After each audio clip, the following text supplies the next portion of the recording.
दोस्तों, बालोतरा जिले का गिडा क्षेत्र, इस क्षेत्र का नाम सुनते ही एक साधारण, शांत और मेहनतकश लोगों की छवि मन में उभरती है।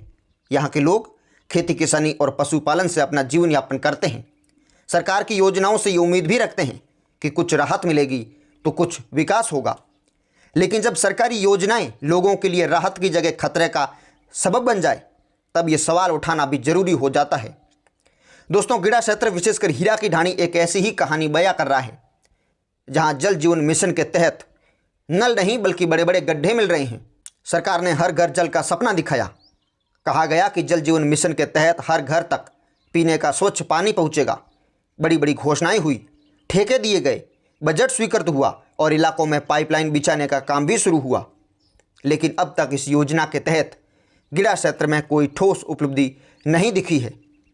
हीरा की ढाणी और आसपास के गांवों में किसी भी घर में ना तो पानी की सप्लाई शुरू हुई है और ना ही लोगों को कोई सूचना मिली है कि पानी कब आएगा। कई जगह तो पाइप ही नहीं बिछे और जहां बिछे हैं वह ना तो कनेक्शन है और ना पानी। पाइपलाइन बिछाने के लिए सड़कें काटी गई, नियमों को ताक पर रखते हुए सड़कें काटी गई।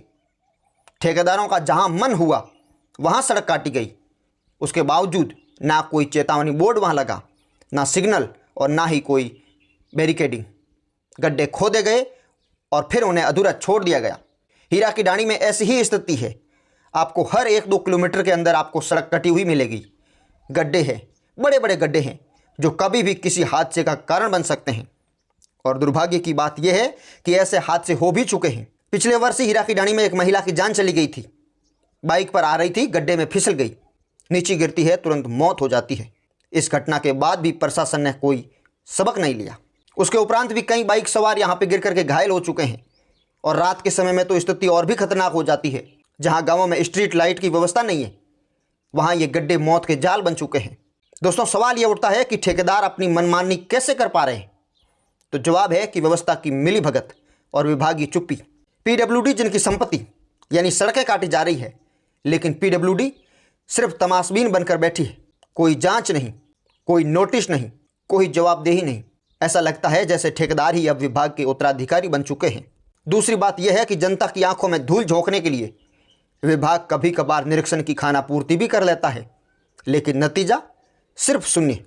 दोस्तों, जब कोई योजना जनजीवन को खतरे में डाल दे, तब ये सवाल सिर्फ ठेकेदारों पर नहीं बल्कि सवाल सरकार और प्रशासन पर भी उठते हैं। जनप्रतिनिधि कहाँ हैं? विधायक, सांसद, किसी ने भी इस स्थिति पर खुलकर आवाज़ क्यों नहीं उठाई? क्या गिडा क्षेत्र की जनता सिर्फ वोट देने के लिए रह गई है? और दूसरी बात यह है कि अगर हालात ऐसे ही रहे तो आने वाले समय में ये गड्ढे बड़ी दुर्घटनाओं को जन्म देंगे। लेकिन अब समय है कि जनता भी अपनी चुप्पी तोड़े। दोस्तों, जहां कहीं भी आपको सड़कें कटती हुई दिखे तो उसका पुरजोर तरीके से विरोध करें। उन गड्ढों की फोटो और वीडियो बनाकर सोशल मीडिया पर साझा करें। पीडब्ल्यूडी, प्रशासन और अपने जनप्रतिनिधियों को टैग करें। और वहीं इन ठेकेदारों पर भी उचित कार्रवाई हो। आधी अधूरी खुदाई और इन गड्ढों की मरम्मत की जाए। जो गड्ढे इन्होंने पानी के नाम पर लोगों को गिफ्ट किए हैं। दोस्तों, गिडा क्षेत्र के लोगों ने कभी भी सरकार से ज़्यादा कुछ मांग नहीं की है। सिर्फ पीने का पानी और अच्छी सड़कें ही तो मांगी है। लेकिन अगर इन मूलभूत ज़रूरतों को ऐसे ही जोखिमों और लापरवाही के साथ पूरा किया जाएगा तो जनता का विश्वास निश्चित तौर पर टूटेगा। जल जीवन मिशन को अगर असली सफलता बनाना है तो पहले इस इलाके की सड़कों से ये गड्ढे हटाइए, फिर पानी दीजिए, वरना ये मिशन विकास का नहीं बल्कि विनाश का कारण बन जाएगा। आप लोग इस वीडियो को शेयर करें और आपकी क्या राय है आप हमें कमेंट सेक्शन में ज़रूर बताएं।